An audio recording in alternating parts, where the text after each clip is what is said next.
Array array पावसा पावसाला मोठा निरोगी आरोग्याच्या लागल्या वाटा.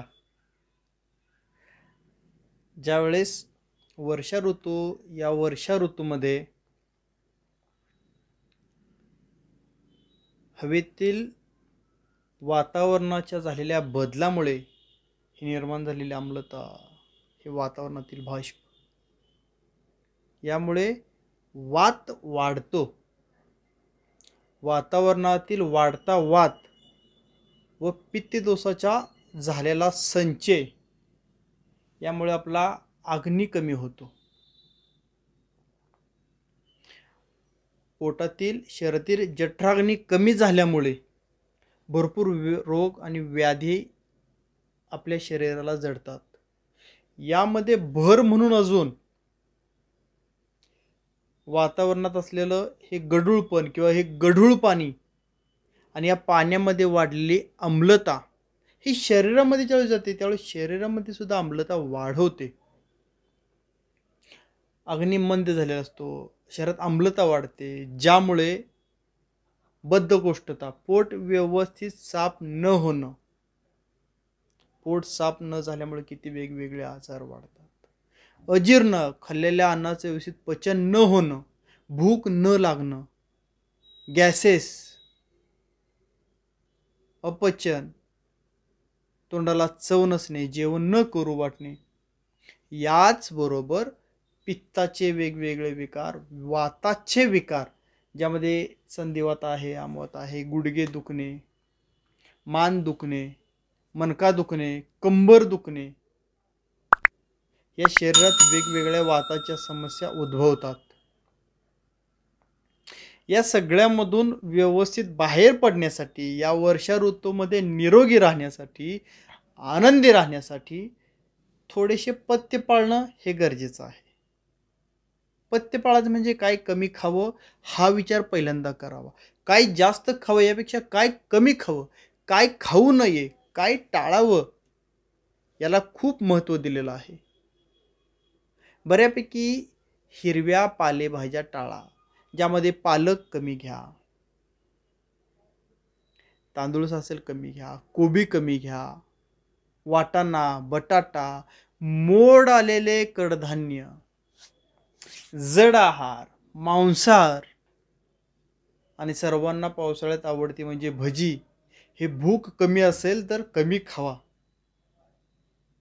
पालेभाज्या टाळा. याऐवजी बऱ्यापैकी थोडेसे फळभाज्या वगैरे घ्या. फळभाज्यामध्ये आपण भोपळा, भेंडी, तोंडली, कारले, दोडका, डांगर भोपळा अशी बऱ्यापैकी तर फळभाजी आहारामध्ये ठेवा. पालेभाज्या आहारातील कमी करा. हिरवे मूग असेल, त्याची डाळ असेल, मसूर असेल, याची डाळ असेल, बऱ्यापैकी मोड आलेले जे कच्चा आहार आहे हा कमी करा. ह्या डाळी म्हणजे मूग असेल, मुगाचं कडण हे आहारामध्ये आवर्जून घ्या, ज्यामुळे शरीरामध्ये हलका आहार जाईल. अपचन अजीर्णापासून तुम्ही दूर राहाल. आता हे जे वात वाढलेलं आहे, वाताच्या काळामध्ये शरीराचं रक्षण व्हावं, भूक चांगली राहावी, अग्नी व्यवस्थित राहावा, यासाठी आपल्या आहारात एक चटणी वापरा. यामध्ये ओवा असेल, हिंग असेल, थोडीशी सुंठ किंवा अद्रक वापरा, तीळ वापरा, जवस वापरा, लसूण वापरा. ही एक टेस्टी, अग्नी वाढवणारी, तोंडाला चव आणणारी, अन्नाचं पचन करणारी, भूक वाढवणारी जी चटणी आहे, हिचा आहारामध्ये रोज नित्यनेमाने 1-1 चम्मच समावेश करा. चहा बऱ्यापैकी टाळा. चहाच्या ऐवजी तुळशीचा काढा घ्या, ज्यामध्ये तुळशीची थोडीशी 4-5 पाने असतील, अद्रकचा तुकडा असेल, गूळ असेल, तिन्ही चेचा. 3 कप पाण्यामध्ये टाकून 1 कप होईपर्यंत उकळा. 1 कप झाल्यानंतर हा काढा चहाच्या ऐवजी सकाळी संध्याकाळी प्या, ज्यामुळे पावसाळ्यात होणारे जे वेगवेगळे रोगव्याधी आहेत ज्यामध्ये सर्दी, ताप, खोकला यातून तुमचं रक्षण होईल. रात्रीच्या दुधामध्ये बऱ्यापैकी पाव चम्मच सुंठ, पाव चम्मच हळद टाका, हे मिसळून प्या. आहार लवकर घ्या, जेवण लवकर करा. रात्री उशिरा जेवण टाळा, भूक नसताना जेवण टाळा. तूप आहारामध्ये या काळामध्ये भरपूर वापरू शकता, कारण तुपाच्या वापरामुळे वाताचं शमन होईल.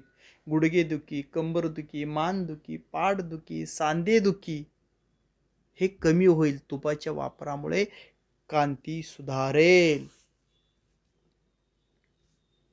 वर्षा ऋतूमध्ये अग्नी कमी असल्यामुळे, वातावरणात शरीरात आम्लता असल्यामुळे, भूक कमी असल्यामुळे आवर्जून जड पदार्थ टाळा. भूक नसताना जेवण टाळा. दुपारी हलका आहार घ्या. 2 टाइम कडकडून भूक लागल्यानंतर जेवण करा. आणि उपवास करा. आठवड्यातून एखादी दिवस पाळा उपवास. अति खाणे टाळा. श्रावण मास आहे ना, आपण 1च महिना पाळतो बऱ्यापैकी. श्रावण सोमवार तर करायचे, श्रावण मास तर करायचाच. त्याचबरोबर पावसाळ्याचे हे जे 4 महिने आहेत त्यावेळेस आपला आहार कमी हवा. सकाळी कडकडून भूक लागली एकदा जेवण, संध्याकाळी कडकडून भूक लागल्यानंतर एकदा जेवण, दुपारी आपलं मुगाचं वरण, डाळ खिचडी असा हलका आहार घ्या. पोट थोडंसं मोकळं राहू द्या, ज्यामुळे रोग व्याधी जडणार नाहीत. या दरम्यान बऱ्यापैकी आवर्जून अति टाळा. अति खाणे टाळा. दिवसा झोप टाळा. रात्री उशिरा जेवण टाळा. अति व्यायाम टाळा. या गोष्टी जर अति ज्या आहेत या जर टाळल्या, त्यामुळे या वर्षा ऋतूमध्ये शरीरामध्ये जो तामसी वृत्ती वाढते, तमोगुण वाढतो, हा ऑटोमॅटिक कमी राहील. जर हा तामसी वृत्ती तमोगुण वाढून शरीरामध्ये आलेले जे जडत्व आहे, शरीराला आलेला जो जडपणा आहे, आळस आहे, हा घालवण्यासाठी 1 ग्लास कोमट पाणी, थोडंसं कोमट, जास्त नाही. का? कारण यामध्ये आपण मध मिसळणार आहोत, म्हणून थोडंसं कोमट पाणी, सोमट पाणी घेतलं तरी चालेल.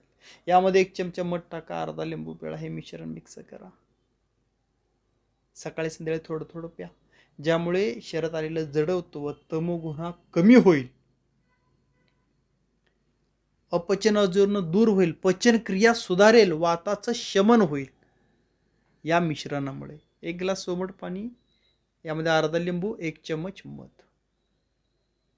आवर्जून उपवास करा. उपवास केल्यानंतर हे वारंवार प्या, वारंवार घ्या.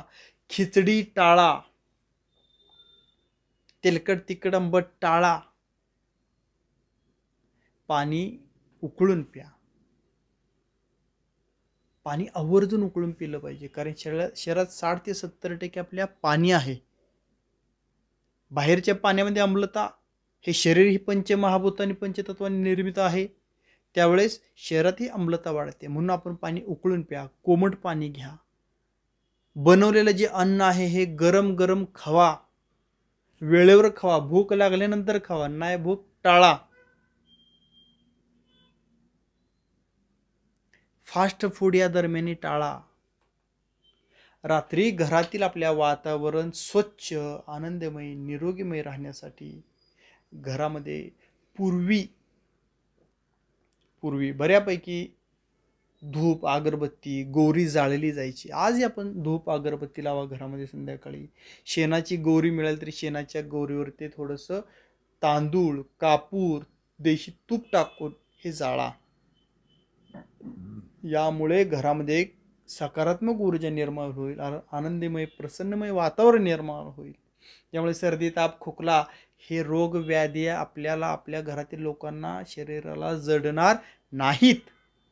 हे छोट्या छोट्या गोष्टी करून, छोटी छोटी पथ्य पाळून हा पावसाळा प्रत्येकजण निरोगी, आनंदी जगू शकतो, जगणार आहात.